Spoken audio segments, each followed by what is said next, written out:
আসসালামু আলাইকুম। তুষার ডিজিটাল হাবে আপনাদের সবাইকে স্বাগতম।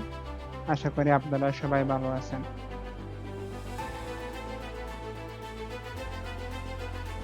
গত ভিডিওতে আমরা শিখেছিলাম ডিজিটাল মার্কেটিং শেখার সময় যেসব ভুল করলে ক্ষতি হয়। আজকে আমরা জানব ডিজিটাল মার্কেটিং শেখার পর কিভাবে ক্যারিয়ার গড়ে তুলবে।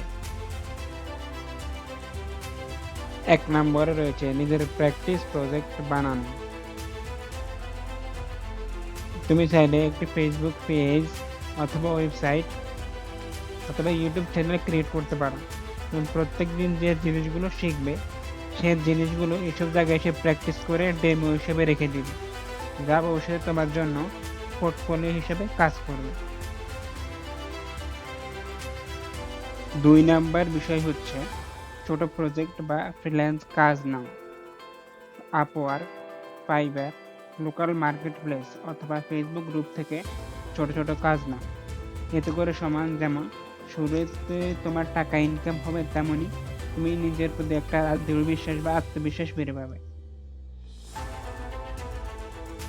৩ নাম্বার বিষয় হচ্ছে নিজের ব্র্যান্ড তৈরি করা। নিজের নামে প্রফেশনাল একটা আইডেন্টিটি বানাও। সেখানে তুমি নিয়মিত কন্টেন্ট পাবলিশ করো এবং যে কাজগুলো করো সেই কাজগুলো সম্পর্কে মানুষকে জানাও, যাতে মানুষ তোমাকে চিনতে পারে। ৪ নাম্বার বিষয় হচ্ছে নেটওয়ার্কিং বাড়ানো। অর্থাৎ তুমি যে ডিজিটাল মার্কেটিং কাজ শিখো, এর সাথে সম্পর্কিত ডিজিটাল মার্কেটারদের সাথে তুমি নেটওয়ার্ক তৈরি করো। বিভিন্ন লিঙ্কডইন পেজ বা ফেসবুক গ্রুপের সঙ্গে তুমি যুক্ত হতে পারো। এতে তুমি দৈনিকই নতুন কিছু শিখতে পারবে।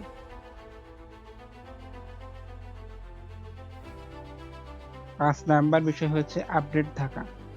ডিজিটাল মার্কেটিং এ প্রত্যেক দিনই পরিবর্তন আসছে। নিত্য নতুন টুলস, অ্যালগরিদম, ট্রেন্ডের সাথে তোমাকে সবসময় খাপ খাইয়ে চলতে হবে। নিত্য নতুন যাই বের হোক না কেন, তা শেখার প্রতি তোমার মানসিকতা প্রবল থাকতে হবে। তো আজকের ভিডিও এই পর্যন্তই। সবাই ভালো থাকবেন।